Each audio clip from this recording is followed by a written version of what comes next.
All across Missouri, our new car and truck dealers are building strong local economies. When you buy a car or truck in Missouri, you're helping to support over 20,000 Missouri families who rely on the auto industry for good-paying local jobs. You're also helping fund our communities, schools, first responders, and our roads because dealers generate millions of dollars in tax revenue. Missouri's automobile dealers have been the foundation of our communities for generations and for generations to come.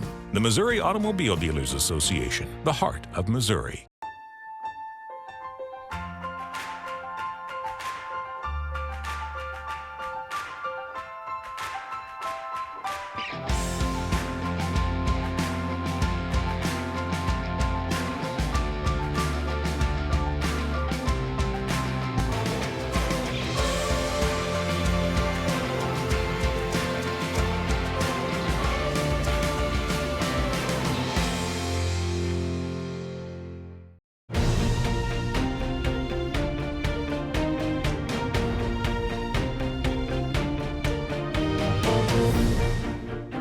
Welcome to this very special edition of This Week in Missouri Politics. We're very excited to be on in our Columbia market this week. It's a big thing for us to be in the Columbia, Jeff City area. The state capital is the home of the Missouri Times, so we're very thrilled this week to be with our fantastic new partner, KRCG, out of Mid-Missouri. And we're joined by a senator that represents Mid-Missouri. Welcome back to This Week in Missouri Politics. Well, thanks for having me back, and congratulations on going into the Mid-Missouri market. I think it's a fantastic addition to the options available to everyone to get information on what's going on in Jeff City. Well, Senator Schaefer, we appreciate it, and we appreciate you being on again.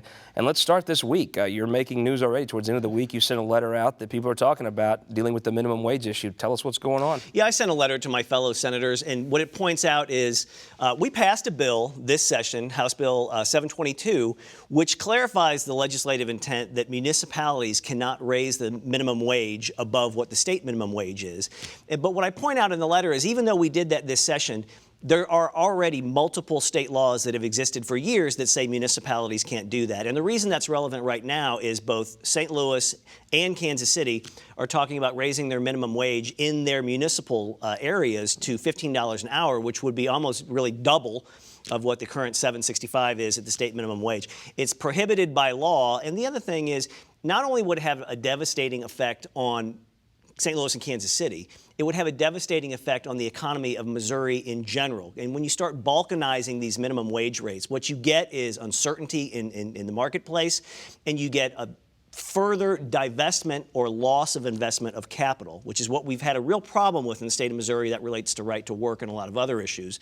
But what you're going to see is people simply not going into those markets investing capital because the labor rate is too high. Walk through the argument of why that hurts St. Louis to have a $15 minimum wage. Well, let's say that you have a chain of restaurants, you have a chain of dry cleaners, you have a chain of name the business. When you suddenly have to start accounting for different wage rates in different markets, just 10 feet down the road, a mile down the road, it gets extremely difficult. And furthermore, it increases the cost of the products. And for a lot of those things that are very sensitive to that wage rate, for example, restaurant work, other businesses like that, you're simply going to price those people right out of the market. They're not going to be able to afford to operate their business and make a profit, keep that business going, if they have to double overnight their minimum wage rate because a city ordinance gets passed really without any legal authority to do so. So in this situation, would it be an advantage to St. Louis County if St. Louis City had a double minimum wage? Maybe what you're going to get is, people simply aren't going to want to get into the metropolitan area. Mm-hmm. When you get into a situation where someone says, well, what's my rate here? If I go a mile down the road into St. Louis County, what's my rate there? I think what you're going to see is people simply not investing at all. They're going to they'll just simply go somewhere else. Do you think this may be some frustration of an actual need to raise the minimum wage for the whole state? I think in particularly, I think there are a lot of things for it. I think, number one, it diverts attention from a lot of things that are very serious issues that are going on both in St. Louis and Kansas City, particularly in St. Louis with the skyrocketing crime rate. And in this, and I get it, this diverts the attention a little bit from that. I think we need to be, as a former prosecutor, I think we need to have a very serious discussion about what's going on with crime in the city of St. Louis and in Jackson County and Kansas City as well. But I don't think that should be used to divert from that topic, and then also from the economic issue of what is best for capital investment in the state of Missouri. I think if they do this, maybe they divert some attention away from some other localized things that are going on. They don't don't want people talking about, but it is going to hurt the economy of the state of Missouri. A couple things you mentioned, right to work. The right to work bill was just vetoed last week by Governor Nixon. Yep. You were a person that voted for right to work and for the PQ. Walk us through why you took that vote. When you look at the stagnant economy that we have in the state of Missouri right now, a lot of reasons for that. One of the biggest reasons is when it comes to manufacturing, which you have to have manufacturing, and I know that the governor's been out there saying, we don't want industry because, pollution issues, what we want are service, economic development activities. That's fine, but you have to have manufacturing. Those states that are right to work have had new auto manufacturing plants, other machinery plants that have gone in. Think Alabama, Mississippi, South Carolina. A lot of those states have seen growth in the manufacturing field, which is really just the foundation of your state's economy. We used to be in the state of Missouri one of the number one auto manufacturing, well, we weren't number one, but we were in the top 3 of auto manufacturing in the country. We lost all that. No new auto plant has been built, as far as I know, in the Union State in the last 20 years. They are all going to right-to-work states. And we've had new plants, again, in Mississippi, Alabama, South Carolina, Nissan, BMW, Mercedes. You've seen all of those plants, including Ford and GM as well. We do have 2 plants left in the state of Missouri. Obviously, Chrysler is closed. The Ford plant in St. Louis closed. We do have the GM plant in Wentzville. We have the Ford plant in Clay Como and over in Kansas City. And those were going to close up until a couple years ago when, frankly, we gave them $100 million of tax credits. And to their credit, when we did that, they did reinvest in those plants. But it just goes to show if you're not competitive, you're not going to get those jobs. You're not going to get that capital investment. And right to work goes right to the heart of that. So you voted for right to work. It effectively entered the Senate. If you don't override the veto, if this doesn't become law, was it worth it? I think it was worth it. Obviously, it's one of the bigger political fights we've had really in the last decade. And I think the last time it was on the ballot was in the 1970s. So this is something that's been going on for a long time in the state of Missouri. But I think it's important, even if it doesn't go through, to show that we do have a section of the legislature in the state of Missouri that understands what it takes to get capital investment in Missouri, get our economy going, and we are going to keep moving in that direction until we see some growth. Do you think it's overrode? I think it's going to be difficult. Obviously, it's a House bill that we passed. The override has to start in the House. You had a change in leadership. I think that the dynamics could change there a little bit on the numbers. Speaker, by the way. I think he's great. I think he's going to do a great job. I think that he is a consensus builder. He's liked by his House members. I think he's going to do a fantastic job. Another thing you mentioned was crime. You're running for Attorney General. Campaign seems to be going well. You're the only Republican candidate as of now, correct? That's right. A couple Democrats, but as you're moving forward, you see Chris Koster in St. Louis, in Kansas City, doing some things he can do. If you're Attorney General, what do you do? Do you go to the meetings? Do you roll your sleeves up? What are some things you can actually do to start helping address these problems? I think you have to be engaged in whether it's human trafficking, whether it's political corruption, whether it's doing kind of the meat and potatoes criminal cases that I used to do when I was a prosecutor at the Attorney General's office 20 years ago. Everything from rape to murder, capital murder cases. Those are kind of the meat and potatoes of the office. Consumer protection. You do have to roll your sleeves up, though. You have to be visible. You have to be engaged. And I think about some of the things that I did when I was a prosecutor at the Attorney General's office when Jay Nixon was the Attorney General. And at that time, when it came to establishments with liquor licenses, for example, some other things that we saw increased crime around these places, I was part of a task force that was put together to look at creative ways to try and curtail that crime. You can be very successful in doing that. You have to have the will to do it. You got to take some risk.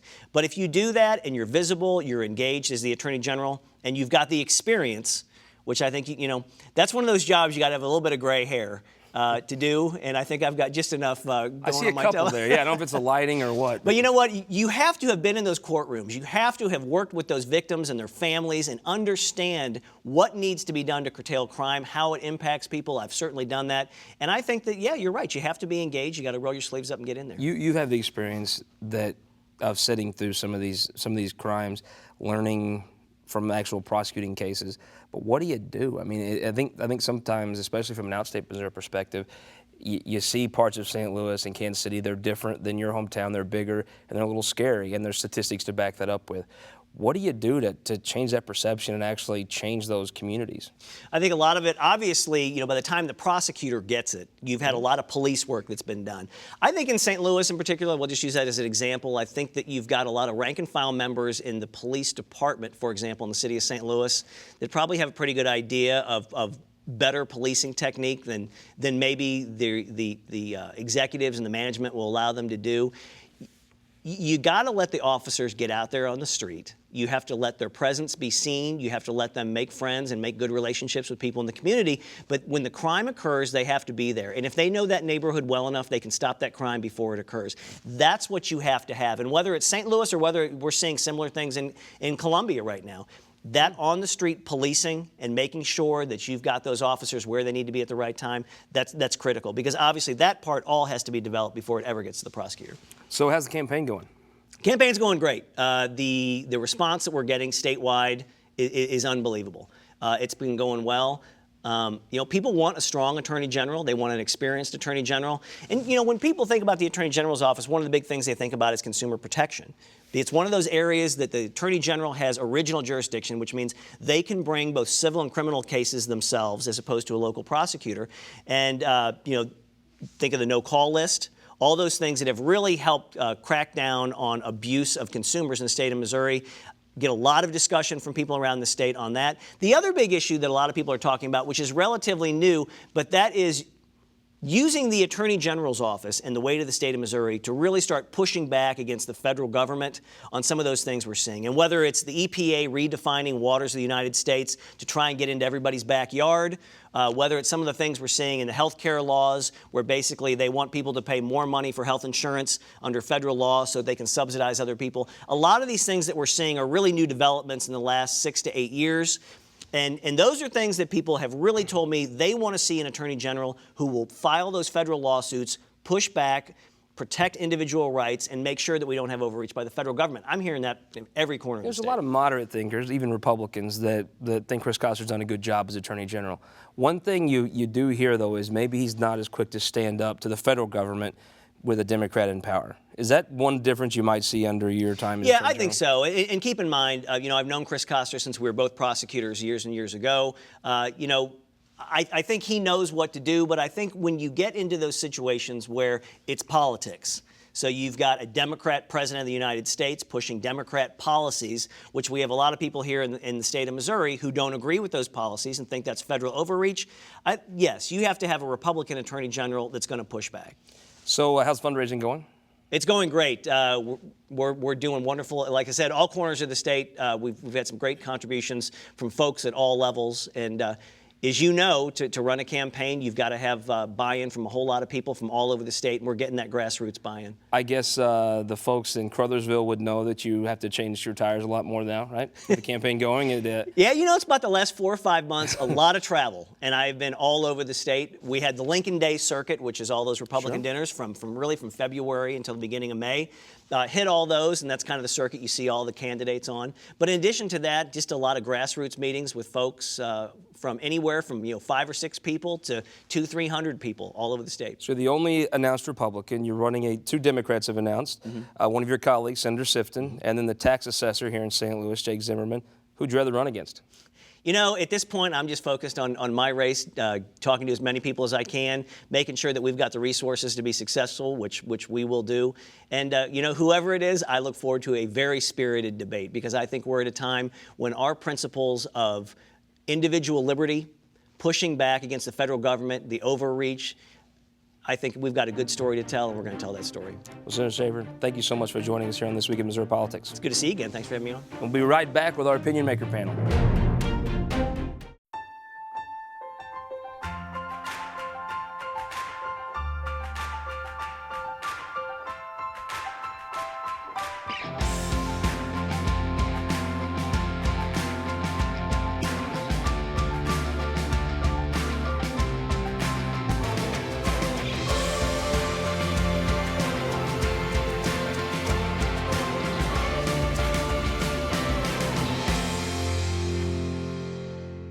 All across Missouri, our new car and truck dealers are building strong local economies. When you buy a car or truck in Missouri, you're helping to support over 20,000 Missouri families who rely on the auto industry for good-paying local jobs. You're also helping fund our communities, schools, first responders, and our roads because dealers generate millions of dollars in tax revenue.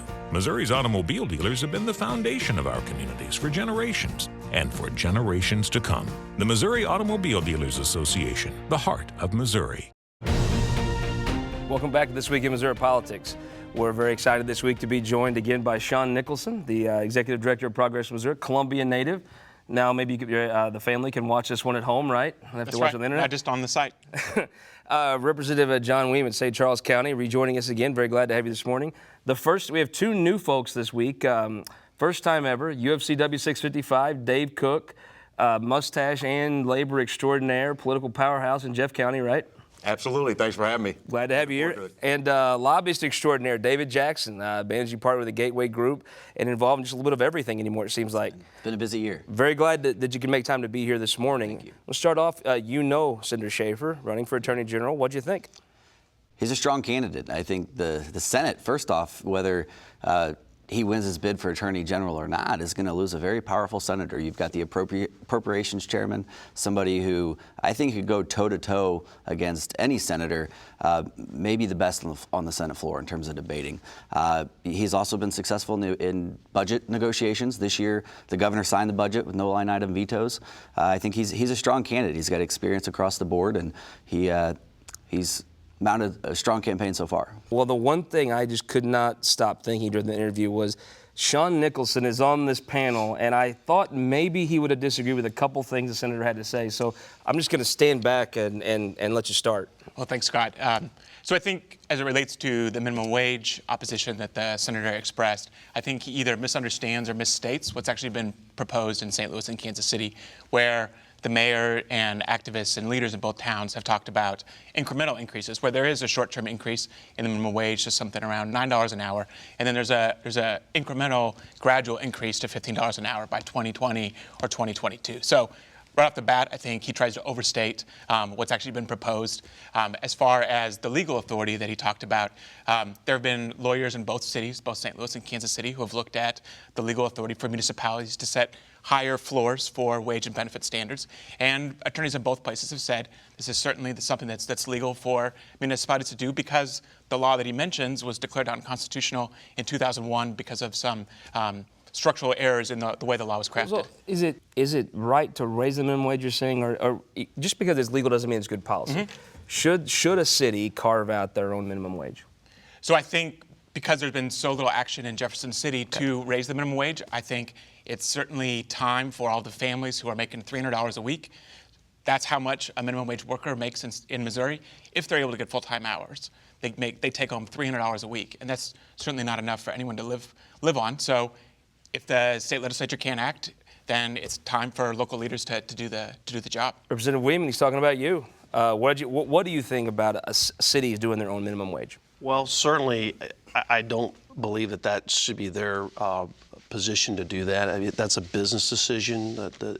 Private industry should be making those decisions as to what they pay their employees. And so when government gets involved in deciding how much someone's going to make, I think we've moved beyond the free market system, capitalism. We moved into kind of socialism, communism type attitude with how we determine who gets paid what.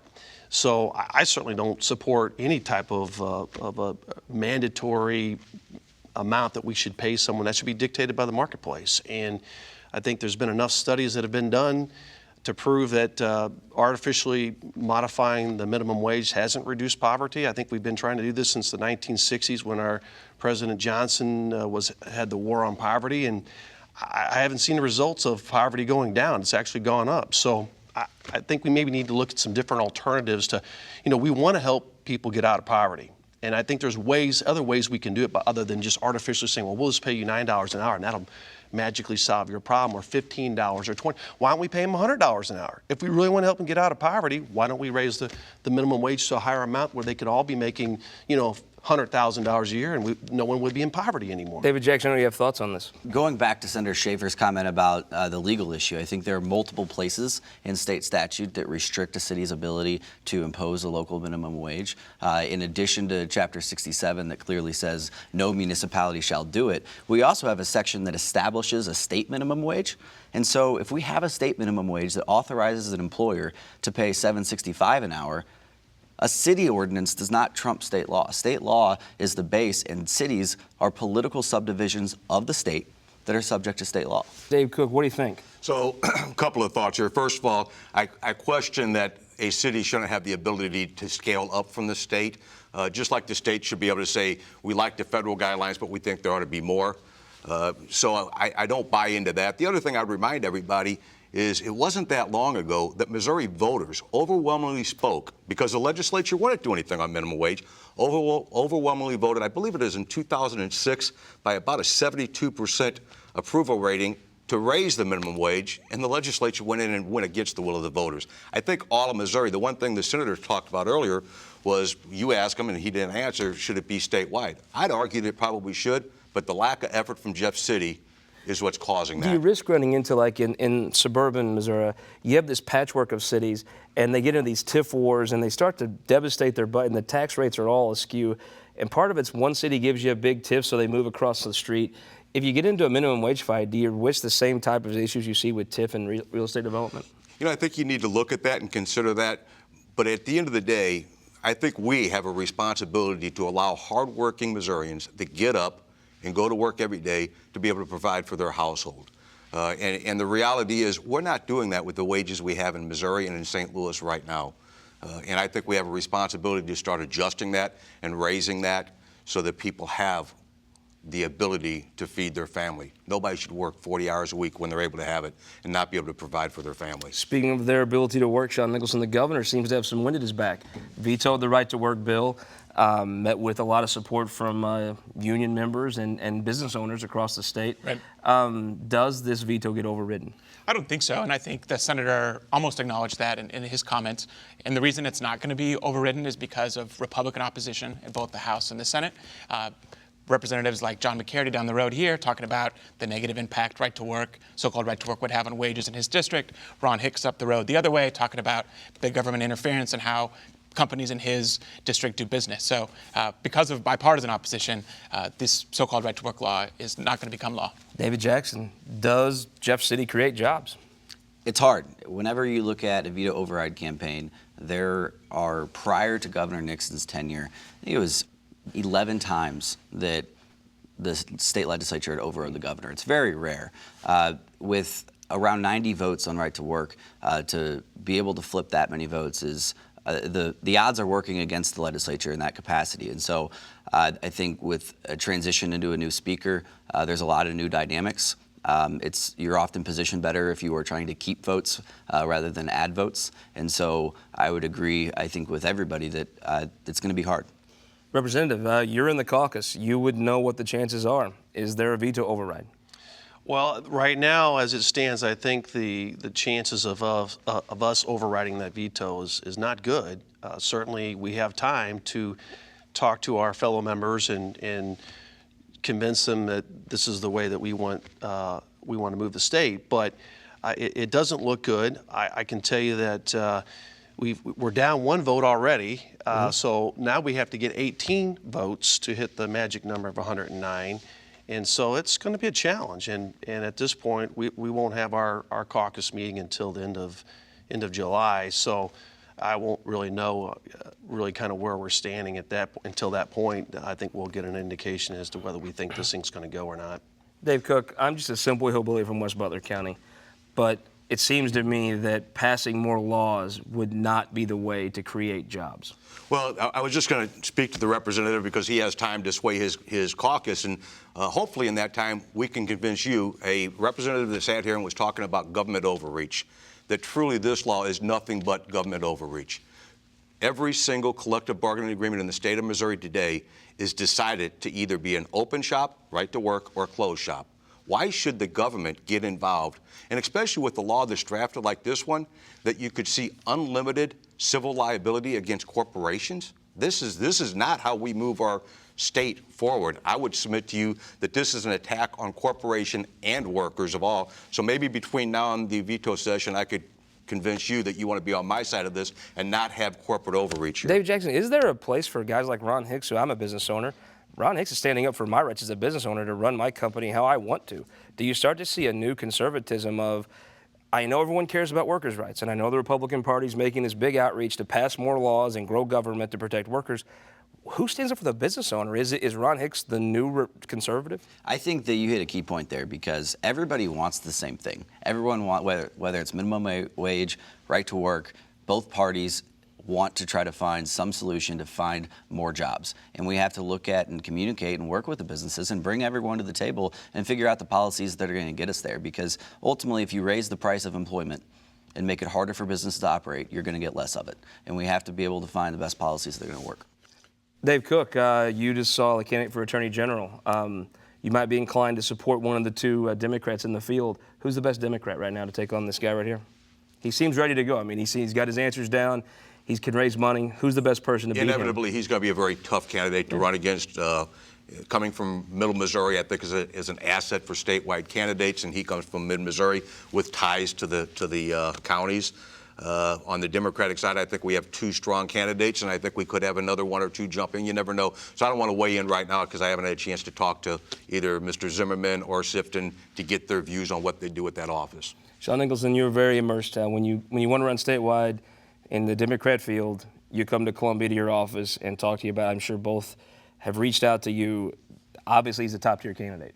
The Republicans seem to be getting their act together and avoiding primaries and coming up with a slate. It's reminiscent of how the Democrats used to be. You have a primary. Who's the best person to take on Kurt Schaefer? I think we'll see. I think the campaign is just getting started, and both Zimmerman and Sifton are out meeting voters. I do think it's too early to assume that Senator Schaefer is not going to have a challenge from Josh Hawley in Columbia or others. So I think. Can you raise money twice? Can they raise money for a primary and then raise money to compete in a general? Which they? Are we talking about Republican? I don't know. We'll see. And I think there will probably be efforts to.